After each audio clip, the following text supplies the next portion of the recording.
Well, good morning. Here to do a quick video. It's been a while since I've done one, but here you go. This is one great big experiment, and I'm going to start it off with the premise.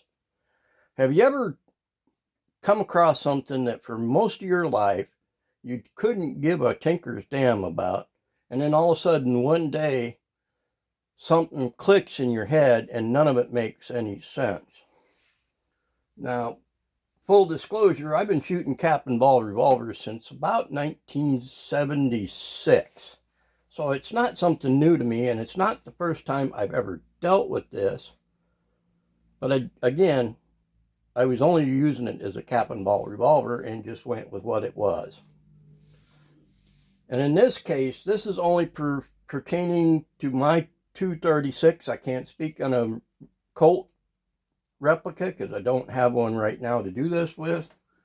But in my right hand, I have the Uberti Remington new model Navy. I had a great discussion with conversions gal because she told me I was telling her something that didn't exist.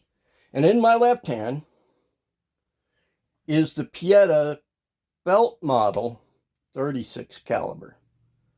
Now, what got me onto originally wanting one of these, and then ended up getting two of them, is the fact that these are not a true replica of the Navy Remingtons of old or originals, meaning that these are actually Army model frames and cylinders. And if you take a look, first of all, I'm going to pull this cylinder out because these are loaded. Okay, loaded, but I decapped them for this project. But the cylinder on them leaves a lot of meat and overall length of a Army cylinder. Now, as a cap and ball revolver, this works just fine. I don't care about anything, and when I get done with this presentation, I may either prove myself and my theory correct, or I can prove myself wrong. So you're along for the ride as to how well my head works, but you're going to hear how my head works. But again, as a cap and ball, the way I've got this set up, it works just fine. And it works just fine for everybody. But the reason I'm doing this presentation is I've been coming across it started with seeing one guy hand load for this or reload for this for a conversion cylinder. And then after that, I kept seeing confirmation, and it was painful to watch this reloading video. At least to me, the steps that he went through to get there. And don't get me wrong, I understand that the original Colt / conversions had something to look at when it comes to this. However, in these things, I keep hearing the bore diameter is 375. Again, as far as a cap and ball revolver goes, I've never had any reason to question that. However, as you well know, I've done some measurements on these over the time, and I've developed my own bullets, conical bullets. Now, in this particular bullet cylinder, I can tell you that by just looking at this cylinder, I have the Lee 130 grain round nose in this one. So it's not my bullet. And I'm going to go ahead and take the cylinder out of this one, right? Drop it out, set it back down. And I'm really not sure by the nose. This could be a Kato Oyama bullet, which I do have some, which if my memory serves are 148.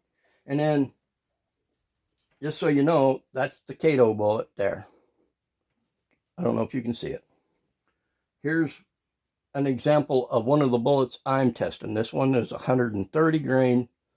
I didn't put any grease screws in this one because I was I like, even with grease grooves, I like double greasing. I like greasing the grease grooves, and I still like to put stuff over the top.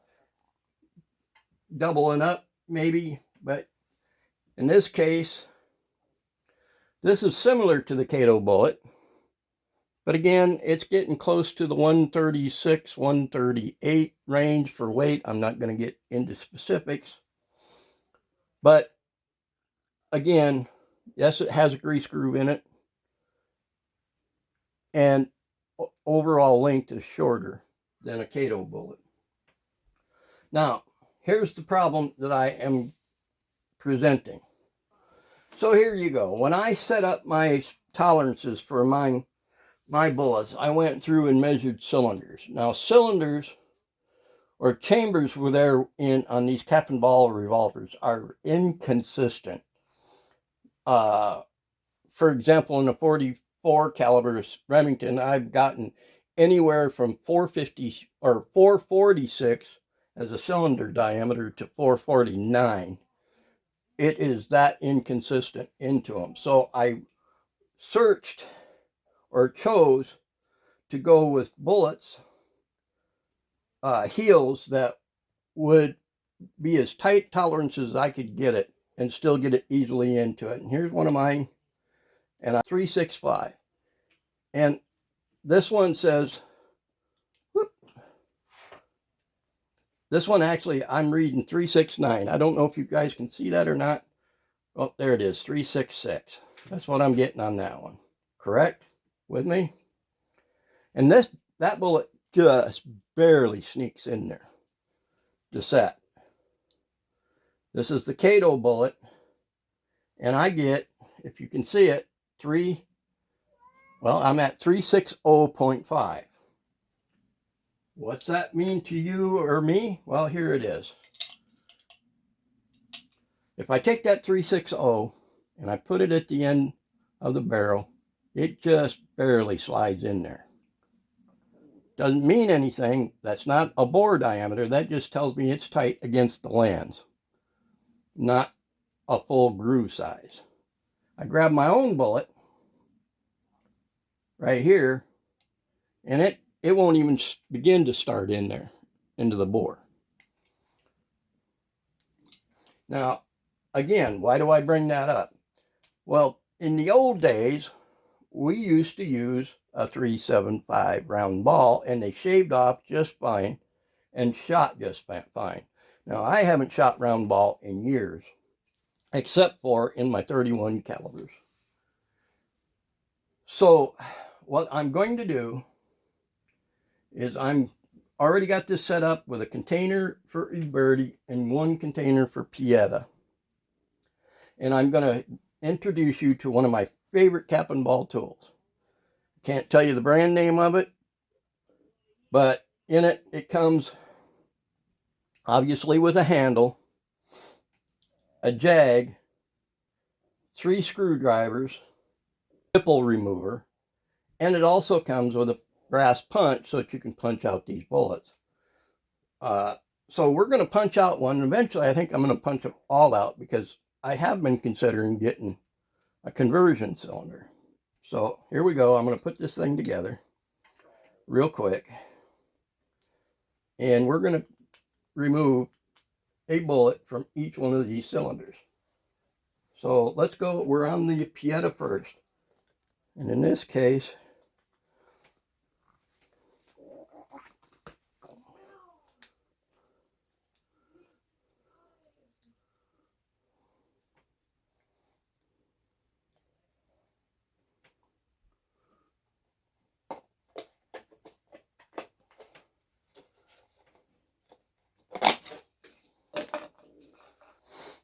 and we're going to put in the brass punch.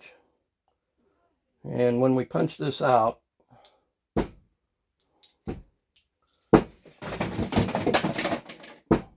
I'm sorry, I live with 2 hoarders, and one of them is me. But we're going to put this back together. And again, we're going to punch out a bullet.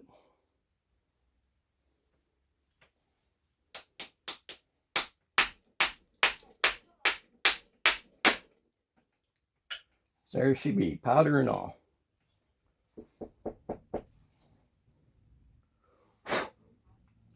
And this actually appears to be a Kato bullet. Okay. So I'll clean this off a little bit. And the shaved off measurement of this, but I'm at 3,665, which already tells me, at least in my mind, that this thing is not a 375 bore. And again, I'm going to take this thing and I'll put it nose first there and look at how tight that bullet is. That's not a bad thing, because now we know that when we put it through there, it's going to give us a tight seal and do what it's supposed to do. But I'm at 367, not 375 or 3665, whatever. I'm getting crazy, but I'm going to put that bullet in there. Now I'm going to put the cylinder real quick back on. Okay, so I got the cylinder back on. Well, in my day, all of a sudden, it's been a thing that you got to have 3/8 bullets. But back in the early days, 375 was the kick. And just so you can see it, this is a 375 Swaged Hornady round ball. And so I'm going to bring that round ball around on that empty cylinder. I'm going to set it in the edge of it. Right? With me? See it? I don't know if you guys can see that or not. Okay. I'm going to roll that around there and I'm going to drive that ball home.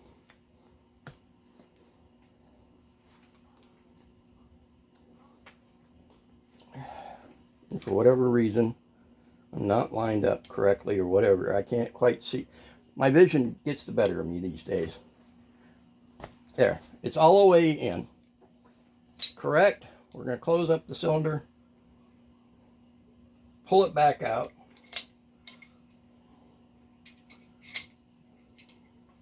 Set it to the side. And now we have a ball that went all the way to the bottom. So we're going to repeat ourselves here and drive this back out.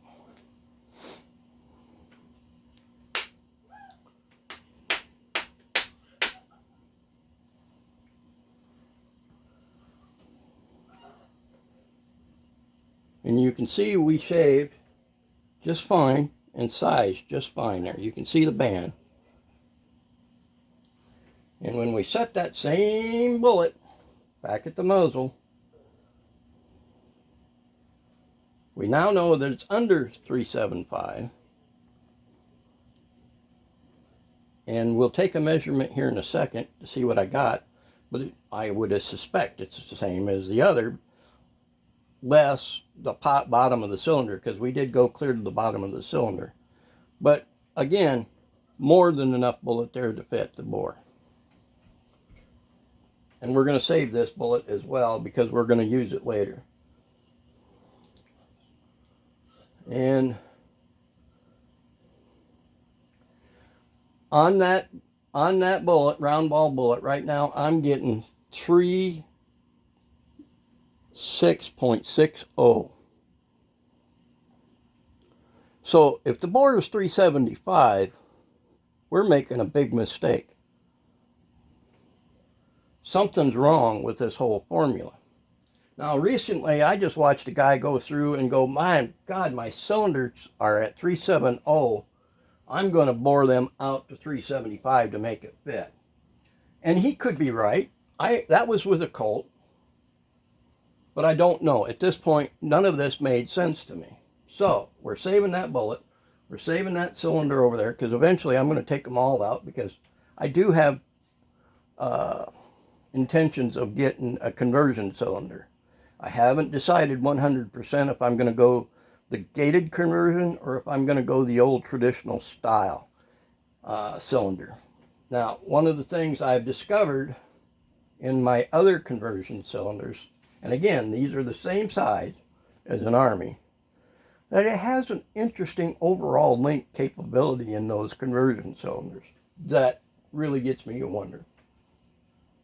So again, we're going to pick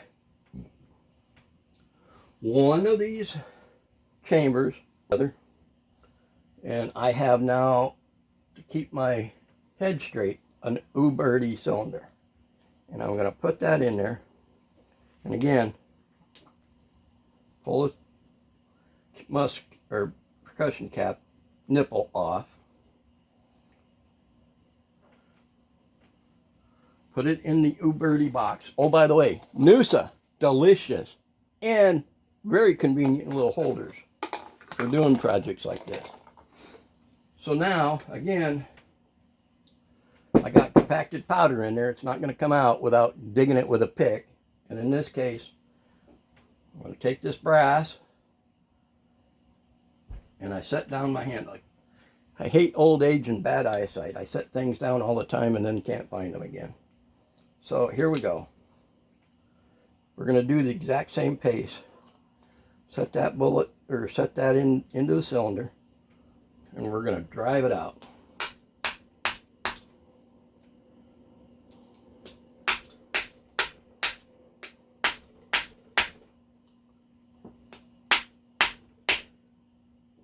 Okay, we're out. So here we go. This is definitely, so as usual, everything I do turns to crap. Now, this is at the end of the other video. I went to go edit it and come to the end of it and realized that somewhere along the line my phone and camera shut off on me. So I'm going to try to give you a synopsis of what I come up with, and then try to tell you why I'm looking at this. One, the next steps I did was go through and slug the bores. I first slugged it with the existing round ball and had so much difficulty trying to get a measurement because I'm now at my age clumsy, and I've already told you about why I have vision issues. But because I was having such trouble getting a reading on the round ball, I decided to go ahead and slug it with one of the conicals, so I had a better flat to work with, or surface to work with. And with the Pieta, and I write down everything in multiple places sometimes, but I came up with a bore diameter of the Pieta at 3,665.